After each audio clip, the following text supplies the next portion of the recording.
Multiply करेंगे तो C6H12O6। इस पूरे प्रोसेस में 2 एटीपी यहाँ और 1 एटीपी यहाँ, 3 एटीपी बने। इसको जब 6 से मल्टीप्लाई करेंगे, हमने जो है वो बनाया ग्लूकोज, हमने ग्लूकोज बनाया, लेकिन एनसीईआरटी लिखती है स्टार्च या सुक्रोज। इसका मतलब है ग्लूकोज बनती है फोटोसिंथेटिक सेल में, ग्लूकोज बना है फूड। अब ये फूड ग्लूकोज के ही फॉर्म में नहीं रहता है, ये नॉन ग्रीन पार्ट में, तो वो नॉन ग्रीन टिश्यू में, तो वो सुक्रोज में जो है कन्वर्ट हो जाता है। इसका मतलब जो ग्लूकोज बनता है वो ग्लूकोज रहता नहीं है, बदल जाता है तो सुक्रोज में या स्टार्च में। इसलिए एनसीईआरटी में यही लिखा हुआ है, स्टार्च या सुक्रोज। अब कार्बोक्सिलेशन में जो हेडिंग है, कार्बोक्सिलेशन उसमें देखेंगे लिखा हुआ है कार्बोक्सिलेशन जो होता है मोस्ट क्रूशियल स्टेप होता है for Calvin cycle. Page number 216 NCERT और पेज नंबर 217 एनसीईआरटी पे हेडिंग है रीजनरेशन, उसमें भी लिखा हुआ है। पिछले लेक्चर में हमने जाना कि एटीपी और एनएडीपीएच यूज कहाँ होते हैं। उसके बाद हमने पढ़ा प्राइमरी एक्सेप्टर। प्राइमरी एक्सेप्टर को लेकर लोगों ने तीर चलाया, जिसमें एक तीर निशाने पे लगा और दूसरा तीर निशाने पे नहीं लगा। लोगों ने क्या बोला कि जो C3 प्लांट होते हैं, इन्होंने देखा कि इसमें जो फर्स्ट स्टेबल कंपाउंड है वो 3 कार्बन का है। तो इन्होंने कहा कि 3 कार्बन में से एक कार्बन जो है वो CO2 से आती है और प्राइमरी एक्सेप्टर जो है वो 2 कार्बन का कंपाउंड है।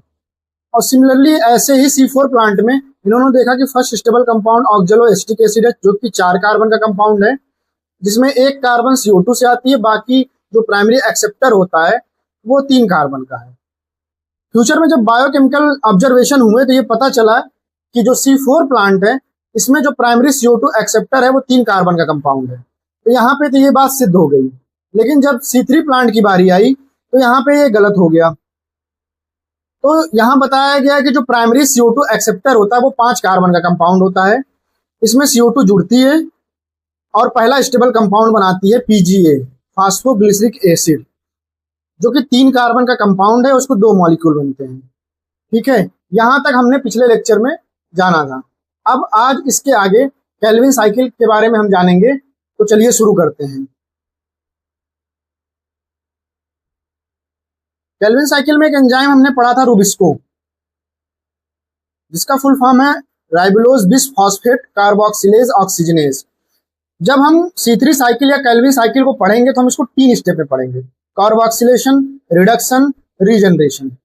ठीक है, लेकिन हमारे सिलेबस में ये जो C3 साइकिल है ये बहुत शॉर्ट में पढ़ाया गया है। C3 साइकिल तो बहुत बड़ा होता है, 20-21 स्टेप का होता है, लेकिन हमारे जो एनसीईआरटी है उसमें बहुत शॉर्ट में समझाया गया है कि ग्लूकोज का फॉर्मेशन कैसे होता है। कार्बोक्सिलेशन और जो रिडक्शन होता है इसके बीच में एक स्टेप के बारे में हम और पढ़ेंगे, जिसका नाम है फॉस्फोरिलेशन। फॉस्फोरिलेशन, इन दोनों स्टेप के बीच में हम ये स्टेप भी पढ़ेंगे।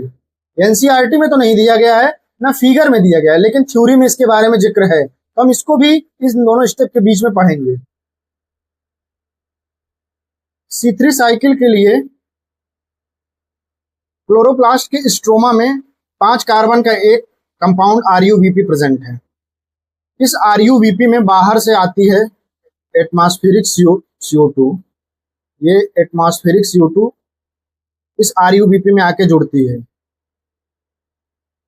जब भी CO2 किसी केमिकल रिएक्शन में आती है तो गैस के फॉर्म में रिएक्ट नहीं करती, ये आयंस के फॉर्म में रिएक्ट करती है। जैसे हमारे ब्लड में CO2 जो है बाइकार्बोनेट के फॉर्म में होती है, बाइकार्बोनेट के फॉर्म में ट्रांसपोर्ट होती है, उसी तरीके से यहाँ भी CO2 जो है स्टोमेटा के थ्रू जब अंदर आ गई तो गैस के फॉर्म में रिएक्ट नहीं करती है। सबसे पहले ये CO2 जो है वाटर के साथ कार्बोनिक एसिड बनाएगी, उसके बाद कार्बोनिक एसिड बनाने के बाद वो बाइकार्बोनेट में चेंज होगी, और ये बाइकार्बोनेट आयन जो होता है यही रिएक्ट करेगा। इसीलिए एनसीईआरटी में CO2 के साथ वाटर भी लिखा हुआ है। तो CO2 का जुड़ना जो होता है वो होता है कार्बोक्सिलेशन। CO2 का जुड़ना वो होता है कार्बोक्सिलेशन। कार्बोक्सिलेशन कार्बोक्सिलेशन में हेल्प करता है रुबिस्को नाम का एंजाइम। रुबिस्को नाम का एंजाइम, रुबिस्को के पास एक्टिव साइट है CO2 और O2 के लिए, क्योंकि रुबिस्को का नाम क्या है? रुबिस्को का नाम है राइबोलोज बिसफॉस्फेट कार्बोक्सिलेज ऑक्सीजनेट। मतलब ये CO2 को भी जोड़ता है, ऑक्सीजन को भी जोड़ता है। तो इसके पास एक्टिव साइट जो है वो CO2 और O2 दोनों के लिए है, लेकिन एक टाइम पे सिर्फ एक ही जुड़ेगा, और यह जुड़ेगा जो ये जुड़ेगा वो इसको डिसाइड करेगा कि इसका अमाउंट किसका जो है ज्यादा है, इन्वायरमेंट में अमाउंट किसका ज्यादा है। अगर CO2 का अमाउंट ज्यादा है तो CO2 जुड़ेगी। मेनली CO2 ही जुड़ती है, क्योंकि जो रुबिस्को एंजाइम होता है उसकी एफिनिटी जो होती है वो CO2 के लिए ही ज्यादा होती है। ठीक है, जिसका अमाउंट अगर इन्वायरमेंट में जिसका ज़्यादा है तो उसी की एक्टिव साइट पे जुड़ने की बात आएगी। तो आप बोलेंगे अगर CO2 और ऑक्सीजन दोनों का अमाउंट बराबर हो जाए तब भी CO2 ही जुड़ेगा, क्योंकि CO2 के साथ जो रुबिस्को एंजाइम होता है वो ज़्यादा एफिनिटी शो करता है। और यही लाइन एनसीईआरटी में लिखी गई है कि Rubisco show more affinity with CO2। Rubisco जो होता है वो अर्थ में सबसे ज़्यादा एबंडेंट एंजाइम है, मोस्ट एबंडेंट एंजाइम है, मोस्ट एबंडेंट एंजाइम है, क्योंकि यह एक तरीके का लेस रिएक्टिव एंजाइम है, लेस रिएक्टिव एंजाइम है, ज्यादा अच्छे से काम नहीं करता है। इसीलिए इवोल्यूशन में जब C3 के बाद जब C4 प्लांट आए तो उन्होंने एक एंजाइम और बनाया, पेप्केज, जो रुबिस्को से ज्यादा अच्छे से काम करता है। और इवोल्यूशन के अंदर ज्यादा एडवांस हम उन्हें मानते हैं जो फोटोसिंथेसिस में ज्यादा अच्छे से काम कर लेता है। तो C4 प्लांट में पेप्केज नाम का एक एंजाइम था जो ज्यादा अच्छे से काम करता है, और C3 प्लांट में रुबिस्को नाम का एक एंजाइम था जो काम करता था, जो बहुत अच्छे से काम नहीं कर सकता था। तो सबसे पहले हम CO2 के साथ पानी को जोड़ के हम बाइकार्बोनेट आयन के फॉर्म में जो है वो जोड़ते हैं RuBP से, और बनाते हैं एक अनस्टेबल कंपाउंड कीटो एसिड, जो कि एक 6 कार्बन का कंपाउंड है जो कि अनस्टेबल होता है। और ये 6 कार्बन का कंपाउंड जो है अनस्टेबल होने के बाद टूटता है 3 PGA में। 6 कार्बन का है तो 2 मॉलिक्यूल 3 PGA में टूटेगा ये। इसका मतलब जो रुबिस्को होता है वो 6 क्लास का एंजाइम होता है, और ये 2 कंपाउंड को जोड़ने का काम करता है। मतलब ये RuBP को तोड़ता नहीं है, ये जोड़ने का काम करता है। 3 PGA फिर कन्वर्ट होगा 1,3-bis PGA में। मतलब जो PGA था उसके 3rd कार्बन पे फॉस्फेट था, इस PGA के 3rd कार्बन पे फॉस्फेट था, लेकिन अभी 1st कार्बन पे आ गया। तो ये कैसे हुआ इसके बारे में हम जानेंगे कि जो लाइट रिएक्शन था जिसमें हमने ATP बनाए थे, ठीक है, वही ADP में कन्वर्ट हो गए। ATP जो है वही ADP में कन्वर्ट हो गए। जो हमने लाइट रिएक्शन में ATP बनाया था वही ADP में कन्वर्ट हो गया। वही ATP 3 PGA को 1,3-bis PGA में कन्वर्ट कर देगा। मैंने बताया था कि जो लाइट रिएक्शन में ATP और NADPH उसी को हम डार्क रिएक्शन में यूज करेंगे। तो यहाँ जब 3 PGA के 2 मॉलिक्यूल थे, 3 PGA के जब 2 मॉलिक्यूल थे तो यहाँ 1,3-bis PGA के भी 2 मॉलिक्यूल बनेंगे, और यहाँ पे 2 ATP यूज होगी। ठीक, इस स्टेप को हम बोलेंगे फॉस्फोरिलेशन। फॉस्फोरिलेशन इस स्टेप को बोलेंगे। फॉस्फेट का ऐड होना फॉस्फोरिलेशन कहता है। तो यहाँ पे PGA में फॉस्फोरिलेशन हुआ है, यहाँ ATP का बनना या टूटना ये फॉस्फोरिलेशन नहीं है। फॉस्फोरिलेशन का मतलब होता है फॉस्फेट का जुड़ना। ठीक, 1,3-bis PGA फिर उसके बाद कन्वर्ट होगा 3 PGAl में। 3 PGAl का फुल फॉर्म जो होता है, PGAl का जो फुल फॉर्म होता है वो होता है फॉस्फो ग्लिसरल डिहाइड। PGA का फुल फॉर्म ये होता है। अब यहाँ पे 2 चेंज हुआ। सबसे पहला चेंज तो ये हुआ कि जो ये 1,3-bis PGA में जो फॉस्फेट फर्स्ट पे था, फर्स्ट नंबर पे था, वो निकल गया। ठीक, और जो 1,3-bis PGA ये फॉस्फोग्लिसरिक एसिड था, एसिड जो है वो एल्डिहाइड में चेंज हो गया। इस प्रोसेस को हम कहते हैं रिडक्शन। इस प्रोसेस को हम कहेंगे रिडक्शन।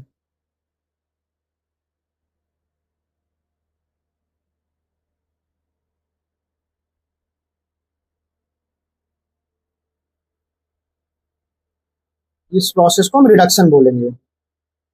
और यहाँ पे इसी प्रोसेस में NADPH जो है, NADPH2 जो है वो कन्वर्ट होता है NADP में, इसी प्रोसेस में। तो फर्स्ट स्टेप हो गया ये कार्बोक्सिलेशन, सेकंड स्टेप हो गया रिडक्शन NCERT के हिसाब से। लेकिन हमने बीच में एक स्टेप और पढ़ा फॉस्फोरिलेशन। ठीक, 1,3-bis PGA के जो 2 मॉलिक्यूल थे वो कन्वर्ट हुए थे 3 PGAl के 2 मॉलिक्यूल। तो यहाँ 2 मॉलिक्यूल इसके थे तो 2 मॉलिक्यूल इसके भी बनेंगे, और यहाँ जब 2 मॉलिक्यूल इसके बने तो 2 NADPH का भी यूज होगा। और जो फॉस्फेट निकला था वो फॉस्फोरिक एसिड के फॉर्म में निकलेगा, मतलब H3PO4 के फॉर्म में निकलेगा। लेकिन इसको हमको पढ़ना नहीं है क्योंकि ये जो है हमारे एनसीईआरटी में दिया नहीं गया है। बस आप ये जानते रहिए जो ये फॉस्फेट निकला है ये फॉस्फोरिक एसिड के फॉर्म में निकलता है। एक बात और आप याद रख लीजिए कि जो फोटोसिंथेसिस में जो ग्लूकोज हम बनाते हैं वो पीजीएल से ही बनाते हैं, और रिस्पायरेशन में जो ग्लूकोज तोड़ते हैं वो भी पीजीएल में ही तोड़ते हैं। इसका मतलब जो पीजीएल ग्लूकोज का जो बनना है या तोड़ना है ये जो है ये पीजीएल से ही होगा। एनसीईआरटी में डायरेक्ट दिया गया है, यहाँ से ये प्रोसेस डायरेक्ट दे दिया गया है, ये डायरेक्ट दे दिया गया है। एनसीईआरटी में ये डायरेक्ट दे दिया, 3 PGA से डायरेक्ट 3 PGAL बना दिया गया है। यहीं पे एटीपी भी लिख दिया गया है, एटीपी से एडीपी यहीं पे बना दिया गया है, और यहीं पे NADPH2 से NADP भी बना दिया गया है। एनसीईआरटी में डायरेक्ट यहाँ से यहाँ दे दिया गया है, इन दोनों रिएक्शन को कपल कर दिया गया है। एनसीईआरटी पेज नंबर 217 में जो केल्विन साइकिल का फिगर है उस फिगर के नीचे देखिए एक हेडिंग लिखी होगी रिडक्शन। उस हेडिंग में क्या लिखा है कि जो स्टेप्स हैं वो यूटिलाइजेशन करते हैं 2 मॉलिक्यूल एटीपी का फॉर फॉस्फोरिलेशन और 2 मॉलिक्यूल NADPH के रिडक्शन के लिए फॉर एवरी CO2 मॉलिक्यूल। तो मतलब थ्योरी में उसने ये लिखा है कि 2 मॉलिक्यूल यहाँ यूज होगा, 2 मॉलिक्यूल जो है ये NADPH का यूज होगा, लेकिन उसने फिगर में डायरेक्ट यहाँ से यहाँ दिखा दिया है। तो हम तो ये वाला तरीके से पढ़ रहे हैं। एनसीईआरटी में दिया गया है, ये आपके लिए जानना जरूरी है, लेकिन ये भी जानते रहिए कि प्रोसेस हुआ कैसे है।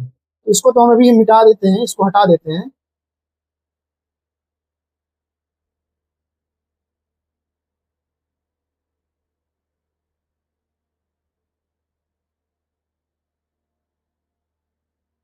थ्योरी में एनसीईआरटी ने फॉस्फोरिलेशन लिखा है लेकिन फिगर में उसको दिखाया नहीं है। 3 जो पीजीएल है इसको हम पीजीएल जो है 3 पीजीएल को हम ट्रायोस फॉस्फेट भी बोलते हैं, ट्रायोस फॉस्फेट, ट्रायोस फॉस्फेट बोलते हैं। यही एनसीईआरटी में यही लिखा गया है, ट्रायोस फॉस्फेट ही लिखा गया है एनसीईआरटी में। अब एक मॉलिक्यूल जो पीजीएल है इसमें 3 कार्बन है, ये जो एक मॉलिक्यूल पीजीएल का है इसमें 3 कार्बन है, तो 2 मॉलिक्यूल में 6 कार्बन। हम C3 साइकिल पढ़ रहे हैं। साइकिल का मतलब होता है कि जहां से हम स्टार्ट किए हैं वहीं पे इसको खत्म करना। तो मतलब हमको दोबारा बनाना है RUBP, और 2 मॉलिक्यूल पीजीएल में 6 कार्बन है, एक में 3 है तो 2 में 6 है, तो इसमें से एक कार्बन हम बाहर निकाल लेंगे, एक कार्बन हम बाहर निकाल लेंगे CH2O के फॉर्म में, और बाकी 5 से बना लेंगे RUMP। RUMP का फुल फॉर्म जो होता है वो होता है RUMP, इसका फुल फॉर्म होता है राइबुलोज मोनोफॉस्फेट, ये इसका होता है फुल फॉर्म। इस मतलब इसमें एक फॉस्फेट ग्रुप जुड़ा है, मोनोफॉस्फेट है। इसमें एक फॉस्फेट ग्रुप है लेकिन हमें चाहिए क्या, बिस फॉस्फेट, 2 फॉस्फेट ग्रुप चाहिए, ठीक है। तो यहां पर भी हम एटीपी जो है एटीपी से एडीपी बनाएंगे, यहाँ पे भी एटीपी का यूज करेंगे हम और एडीपी बनाएंगे। ये एटीपी कौन सा वाला है, ये एटीपी जो है लाइट रिएक्शन वाला है। ये जो RUMP है इसमें एक फॉस्फेट है, तो हम एटीपी के माध्यम से इसको एक फॉस्फेट और देंगे तो और ये चेंज हो जाएगा RUBP में, ठीक है। ये एटीपी जो है ये लाइट रिएक्शन वाला है। तो ये हो गया तीसरा स्टेप। पहला स्टेप कार्बोक्सिलेशन, दूसरा स्टेप रिडक्शन, तीसरा स्टेप हो गया ये रीजनरेशन। ये जो स्टेप है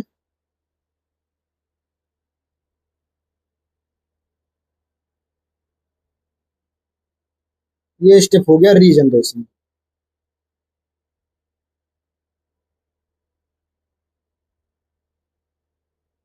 ये तीसरा स्टेप हो गया, ठीक।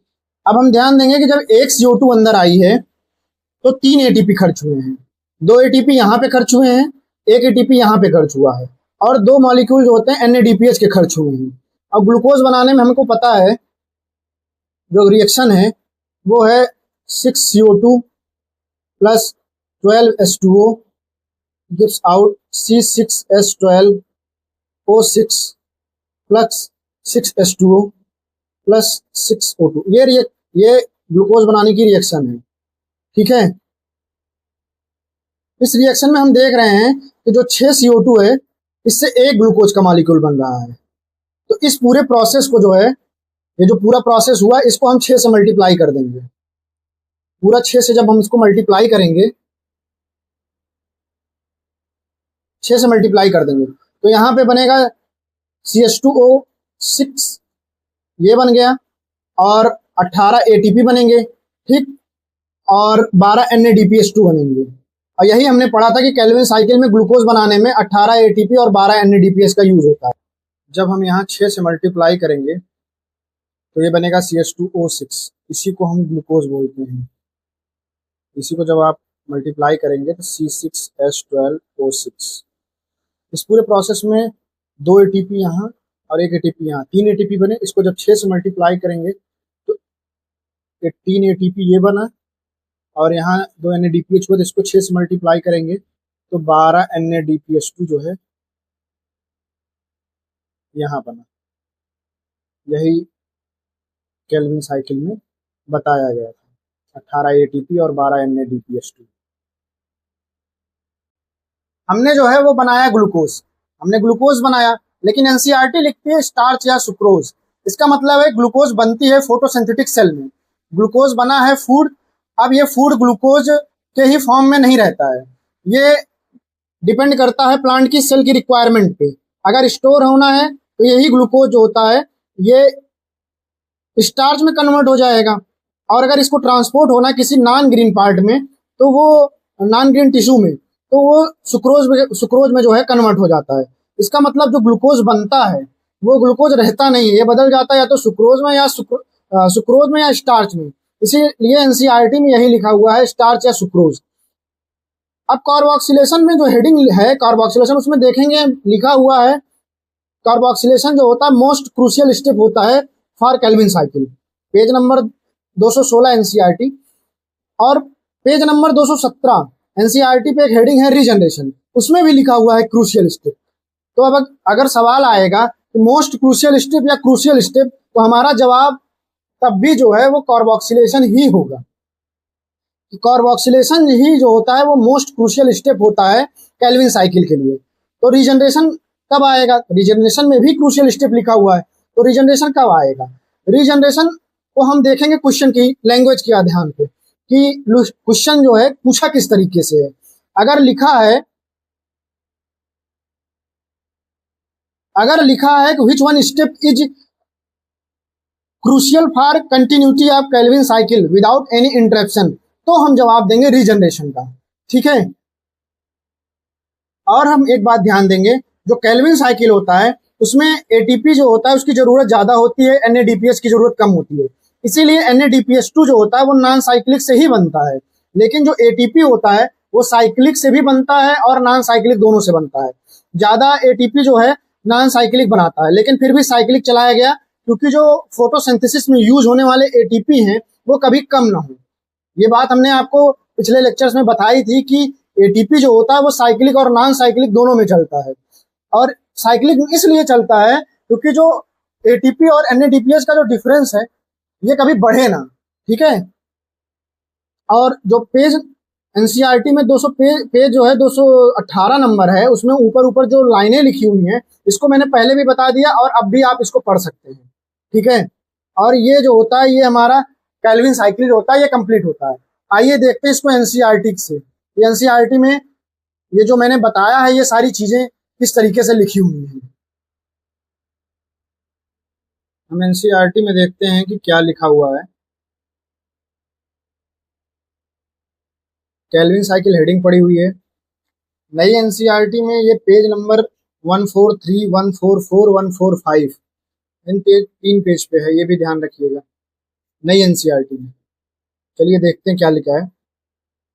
Kelvin and his co-workers then work out the whole pathway and so that the pathway operates in a cyclic manner.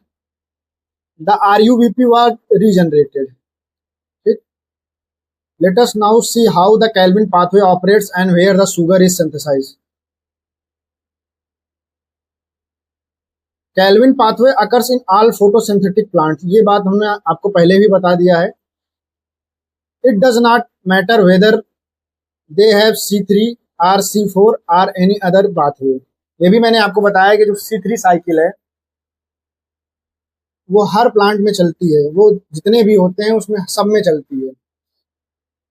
देखो 3 स्टेप में इन्होंने दिया था, कार्बोक्सिलेशन, रिडक्शन, रीजनरेशन। 3 स्टेप में कैल्विन साइकिल पढ़ने वाले हैं एनसीईआरटी के हिसाब से। कार्बोक्सिलेशन जो होता है फिक्सेशन ऑफ CO2 होता है, स्टेबल ऑर्गेनिक इंटरमीडिएट। पहले कीटो एसिड अनस्टेबल बनता है, फिर PGA 3PGA में कन्वर्ट होता है। ये देखिए लिखा हुआ है, कार्बोक्सिलेशन जो होता है ये मोस्ट क्रूशियल स्टेप होता है कैल्विन साइकिल का, जहाँ पे CO2 का यूटिलाइजेशन होता है कार्बोक्सिलेशन ऑफ RUBP के लिए। और ये रिएक्शन जो होती है एंजाइम RUBP कार्बोक्सिलेज, वही रूबिस्को एंजाइम की वजह से जो है कैटेलाइज होती है, जिसकी वजह से 2 मॉलिक्यूल बनते हैं 3PGA के। सिंस दिस एंजाइम आल्सो है, इसके अंदर एबिलिटी होती है ऑक्सीजनेशन, ऑक्सीजन को भी जोड़ने की। It would be more correct to call it RUBP carboxylase oxygenase और रूबिस्को। इसके बारे में हमने आपको बता दिया है। इस फिगर में देखिए जो यहाँ रिडक्शन वाला है, जो हमने 2 स्टेप में करके दिखाया था, इसने सीधा इस दोनों रिएक्शन को कपल कर दिया है। यहीं पे ATP दिखा दिया, यहीं पे NADPH दिखा दिया है, ठीक है। अब देखिए दूसरा हेडिंग जो है लिखा है रिडक्शन में there are a series of reaction. अब यहाँ पे डायरेक्ट दिखा दिया सीरीज ऑफ रिएक्शन, मतलब जो मैंने आपको दिखाया वो that lead to the formation of glucose. The step involves utilization of 2 molecule ATP के 2 मॉलिक्यूल फॉर फॉस्फोरिलेशन। ये देखिए यहाँ पे फॉस्फोरिलेशन लिखा हुआ है थ्योरी में, लेकिन दिखाया कहीं नहीं गया, ना फिगर में दिखाया गया ना बताया गया, यहाँ थ्योरी में लिखा गया है। And 2 of NADPH for reduction पर CO2, हर CO2 मॉलिक्यूल के लिए। The fixation of 6 molecule of CO2, जो मैंने आपको बताया कि 6 CO2 का यूज होता है 1 मॉलिक्यूल ग्लूकोज बनाने के लिए, वही लिखा गया है यहाँ पे। 6 टर्न जो है साइकिल का जरूरत होती है, 6 टर्न जो है चलाई जाती है cycle for the formation of 1 molecule of glucose from the pathway. Third जो हेडिंग है regeneration. Regeneration of CO2 acceptor molecule RUBP is crucial. ये भी मैंने बताया कि मोस्ट क्रूशियल में जो होता है वो कार्बोक्सिलेशन होता है, और ये रीजनरेशन में अगर क्रूशियल जो होगा, ये जो पूछा जाएगा रीजनरेशन किसका आंसर होगा, तो हम क्वेश्चन की लैंग्वेज देखेंगे। ये भी मैंने आपको पहले ही बताया। If the cycles is continue uninterrupted, अगर इस तरीके से पूछ रहा है तब हम यहाँ रीजनरेशन आंसर देंगे। The regeneration steps require 1 ATP for photosynthesis, अरे for photophosphorylation to form RUBP। ये ATP जो होता है ये लाइट रिएक्शन वाला ATP होता है। Hence for every CO2 molecule entering the Calvin cycle, 3 molecule, देखिए यहाँ पे लिखा ना, हमने बताया आपको 3 मॉलिक्यूल जो होता है ATP की जरूरत होती है, 2 ऑफ NADPH आर रिक्वायर्ड। अब यहाँ पे वही पॉइंट लिखा है जो साइक्लिक और नॉन साइक्लिक में मैंने आपको बताया था। It is probably to meet this difference the number of ATP and NADPH used in the dark reaction that the cyclic phosphorylation takes place. To make 1 molecule of glucose, 6 turn of cycles are required. ठीक, और ये देखिए ये बना हुआ है, इसमें देखिए कितने इन हो रहे हैं, 6 CO2 1 ग्लूकोज, 18 ATP का यूज हो रहा है, 18 NADPH, 12 NADP, 12 NADPH। ये पहले भी हमने बता दिया है इस जो टेबल बनी हुई है। तो यहाँ पे हमारा कैल्विन साइकिल या C3 साइकिल कंप्लीट होता है। इसके आगे हम अगले लेक्चर में देखेंगे C4 साइकिल। ठीक है, तब तक के लिए थैंक यू।